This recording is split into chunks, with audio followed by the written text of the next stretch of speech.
Bonjour. Ah, j'ai quelque chose à te dire. Je vais contredire Daniel. Mais tout ce que je dis vient de la Bible. D'accord?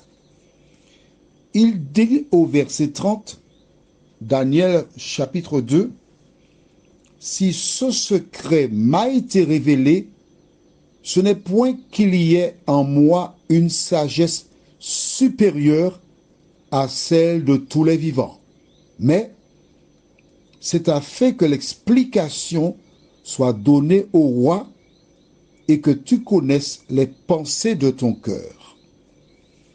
Cette déclaration n'est pas tout à fait juste. Et je vais te le prouver. Mais si, c'est avec moi tu es là. Mais gentil. Daniel avait de la vingtaine quand il a fait cette déclaration. Mais il s'est trompé. Mais oui, il s'est trompé. Écoute, avec moi, on ne passe pas à côté. D'accord? Daniel était un homme comme toi et moi, mais sur cette déclaration, il s'est trompé en disant, si ce secret m'a été révélé, ce n'est point qu'il y ait en moi une sagesse supérieure. Je vais te le prouver tout à l'heure. D'accord? Mais quand je dis il s'est trompé, ce n'est pas de beaucoup. Prions. Et ensuite, nous lirons dans Daniel chapitre 6, versets 1 à 3. Notre Seigneur et notre Dieu. En lisant la parole, j'ai le devoir de dire la vérité à tes enfants. Non pas pour discréditer la Bible, mais afin que chacun comprenne que les auteurs ont écrit à certains moments en fonction de leur compréhension. Tandis que nous lirons dans la parole que le Saint-Esprit nous éclaire, nous guide et nous permette d'avancer avec toi. Nous te réclamons cette grâce, Seigneur, au nom de Jésus et pour ta gloire éternelle. Amen. Si tu n'as pas encore lu les versets, est-ce que Daniel a en lui un esprit supérieur? Oui ou non? 3 secondes. 1, 2, 3. Ceux qui ont lu le verset avant d'écouter l'audio ont la réponse. Mais ceux qui n'ont pas lu, que se passe-t-il? Eh bien, ces personnes-là, elles n'ont pas la réponse. Et c'est un exercice que j'ai voulu faire avec toi afin que tu comprennes qu'il est important de lire avant de prendre connaissance de la parole. Je n'ai pas oublié le pâté en pot, hein? Mais non, je n'ai pas oublié le pâté en pot. Alors si tu es nouveau, tu ne sais pas de quoi je parle. Mais les anciens savent de quoi je parle. Lisons donc dans Daniel chapitre 6, les versets 1 à 3. Darius trouva bon d'établir sur le royaume 120 satrapes qui devaient être dans tout le royaume. Il mit à leur tête 3 chefs, au nom desquels était Daniel, afin que ces satrapes leur rendent compte et que le roi ne souffre aucun dommage. Daniel surpassait les chefs et les satrapes parce qu'il y avait en lui un esprit supérieur et le roi pensait à l'établir sur tout le royaume. C'est bon? On revient dans Daniel chapitre 2, verset 30.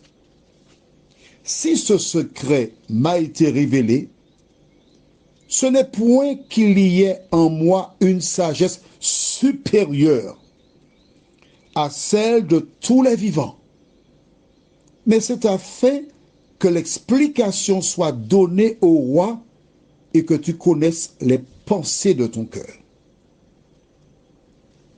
Ok? C'est pas question de j'ai raison. C'est pas ça, non. On n'est pas là pour ça. Pourquoi Daniel a donc-il dit qu'il n'a pas en lui une sagesse supérieure à ce moment-là? Alors que Darius déclare le contraire. Peux-tu me donner la réponse? À quel moment Daniel a-t-il eu l'esprit supérieur? Est-ce lorsqu'il est arrivé avec Darius ou bien lorsqu'il est arrivé là-bas, en Babylone, quand il avait entre 14 et 18 ans? Ça te fait beaucoup de questions.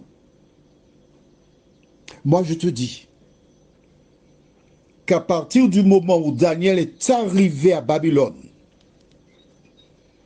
et qu'il a refusé, on va le lire, ce sera plus facile pour toi.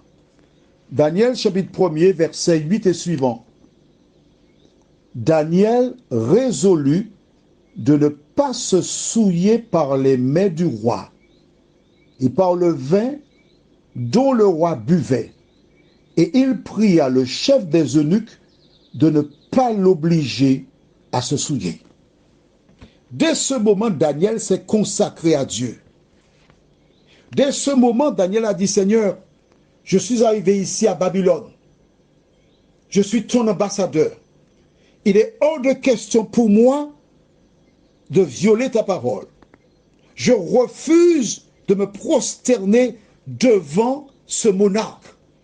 Parce que je me suis déjà prosterné devant le monarque des monarques, l'Éternel des armées. Je reste fidèle à l'Éternel. Et quand il a pris cette décision, Dieu est entré en lui. Dieu l'a transformé. Voilà pourquoi. Voilà pourquoi, au verset 15 du même chapitre, au bout de 10 jours, ils avaient meilleur visage et plus d'embonpoint que tous les jeunes qui mangeaient les mets du roi. On descend un peu plus bas, verset 19. Le roi s'entretint avec eux et parmi tous ces jeunes gens, il ne s'en trouva aucun comme Daniel, Anania, Michaël et Azaria. Ils furent donc admis au service du roi. Pourquoi? Verset 20. Sur tous les objets qui réclamaient de la sagesse et de l'intelligence et sur lesquels le roi les interrogeait, il les trouvait 10 fois supérieurs à tous les magiciens et astrologues qui étaient dans tout son royaume. Dès ce moment-là, il avait l'esprit supérieur. Amen. Si tu es d'accord, dis Amen. Alors pourquoi a-t-il fait cette déclaration? Tout simplement par humilité. Humilité. Mais Darius, qui récupéra le royaume de Nebuchadnezzar, pourquoi? Parce que le fils Belshazzar s'éleva contre Dieu. Et dans une nuit, le roi Darius, le Mède, descendit à Babylone, tua le fils héritier de Nebuchadnezzar, prit le contrôle. Et il a appris que ce même jour, Daniel avait été nommé et était censé être le 3e personnage du royaume. Pourquoi? Il s'est renseigné. Et il a découvert que Dieu parlait à travers de cet hébreu qui, après être passé dans le royaume de Nebuchadnezzar, maintenant passé dans le royaume de Darius, parce qu'il y avait en lui quoi? Un esprit supérieur. Quand tu fais confiance à l'Éternel, quand tu marches selon sa parole, quand tu obéis à la parole, tu as un esprit supérieur, mais tu demeures humble. Prions. Notre Seigneur et notre Dieu, oh quel bonheur de savoir que lorsque le Saint-Esprit entre dans le cœur d'un homme, il le transforme. Il fait de lui une personne humble. Merci Seigneur d'habiter dans nos cœurs. Merci de nous transformer. Merci de nous diriger. Merci de nous garder. Nous t'avons prié au nom de Jésus et pour ta gloire éternelle. Amen. Je te souhaite une bonne journée sur le regard de Dieu. N'oublie pas, lorsque Dieu est dans ta vie, lorsqu'il contrôle ton être, tu as le Saint-Esprit en toi qui fait de toi un citoyen du ciel. À demain matin si Dieu nous prête vie.